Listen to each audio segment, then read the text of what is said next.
Well, children, as you all know that third chapter of class 12 political science from this contemporary world politics has been deleted, and part of it has been added with the second chapter, that is second unit, that is end of bipolarity, right? So from that part, one of the part I will discuss in this particular video, that is about the emergence of unipolar world and about the first Gulf War, right? So let's start.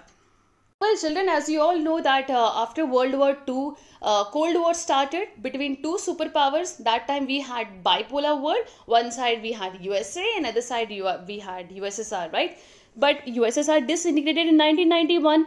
We discussed in previous videos about the various causes that were responsible for disintegration and about consequence also we discussed in detail. If you not listen to that, just go and see those videos in the playlist.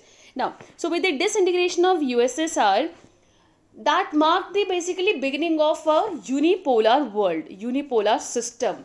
That means the world was that time left with just one single power, that was a USA, United States of America. So this United States of America emerged as superpower, or you can say hyperpower. Hyperpower means that is a step higher than superpower. Okay, so this United States emerged as superpower, hyperpower.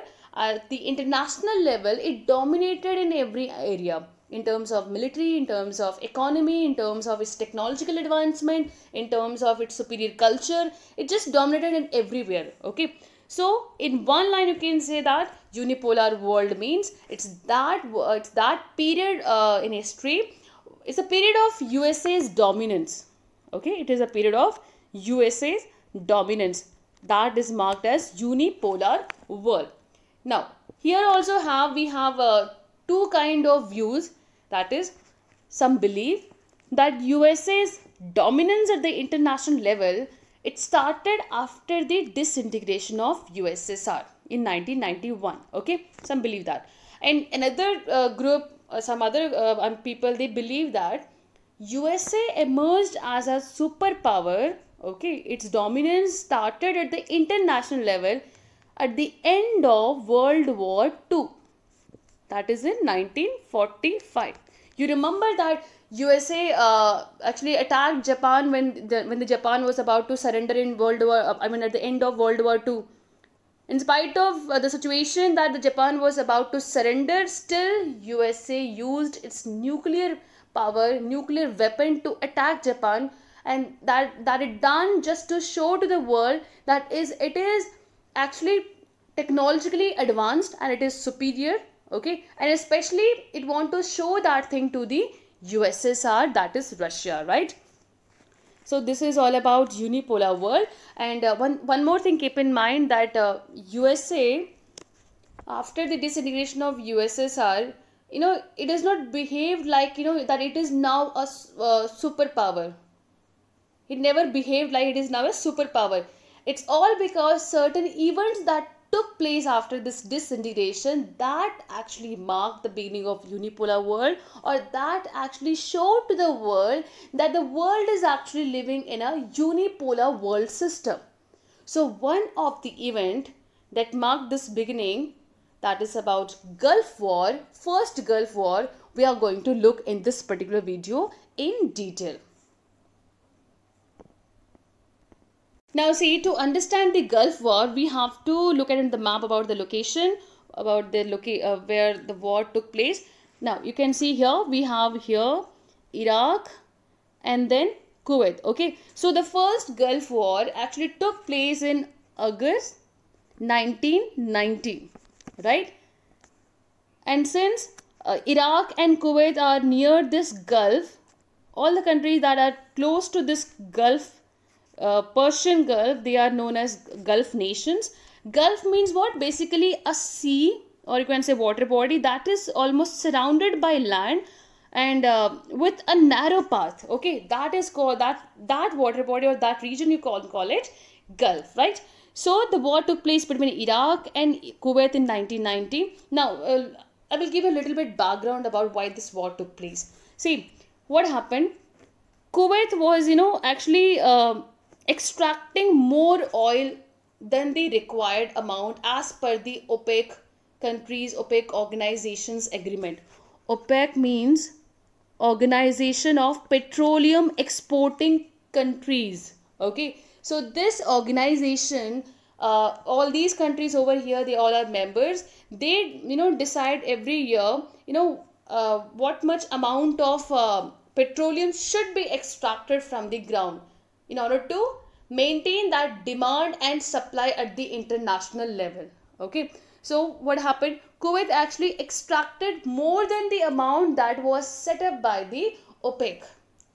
इसको ऐसे समझना, जैसे होता है ना कि market में अगर अनियन दैट इज प्याज अगर बहुत ज़्यादा अवेलेबल होगा तो क्या होगा, उसका प्राइस बहुत ज़्यादा ड्रास्टिकली कम हो जाएगा, राइट? अगर प्याज बहुत कम अवेलेबल है तो डेफिनेटली उसका प्राइस क्या होता है, बहुत ज़्यादा हाई हो जाता है. Like we use to face this every year, right? तो सेम वे इंटरनेशनल लेवल पे अगर पेट्रोलियम बहुत ज़्यादा अगर मार्केट में अवेलेबल है, if every all the countries जिनके पास भी ये पेट्रोलियम आई मीन कंट्रीज है, अगर वो बहुत ज़्यादा एक्सट्रैक्ट करते तो मार्केट में पेट्रोलियम ज़्यादा अवेलेबल होगा.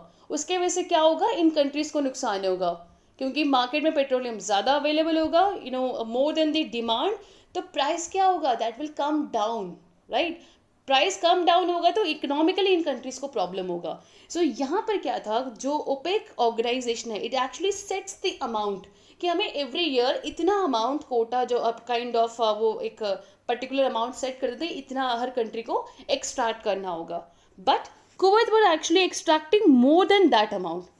तो इससे क्या होगा, इंटरनेशनल लेवल पे ऑयल का प्राइस कम आएगा तो उससे इराक को बहुत नुकसान हुआ. इराक के जो ऑयल वो जब बेचता था तो उसके प्राइस बहुत कम मिलते थे. That is one thing. दूसरा, इराक जो था वो इराक के बॉर्डर पे जो वो ऑयल को एक्सट्रैक्ट कर रहा था उस पर्टिकुलर जगह पे जहाँ पर उनकी ऑयल रिफाइनरी है, तो उसमें बहुत ज़्यादा ऑयल को वो एक्सट्रैक्ट जो कर रहा था वो बेसिकली साइड ड्रिलिंग करके एक्सट्रैक्ट कर रहा था. साइड ड्रिलिंग मीन्स वो इस तरीके से ग्राउंड में ड्रिल करके ऑयल को निकाल रहा था जिसकी वजह से इराक के लैंड के जो ऑयल है वो भी इराक कुवैत के पास आ रहे थे. तो ये इराक को जब पता चला तो इराक के उस टाइम पे जो प्रेसिडेंट जो थे, that was Saddam Hussein, he actually said that that it is something very wrong and that lead to financial problem for them.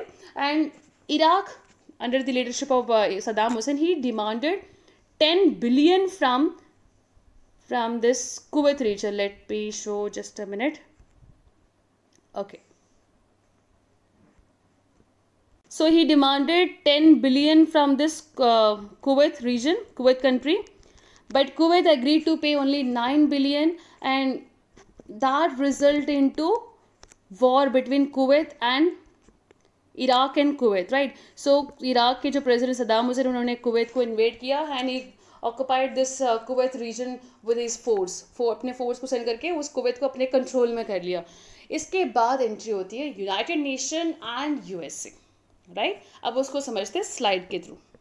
Now here you can see the that headquarter of Organization of Petroleum Exporting Countries, which we have discussed right now.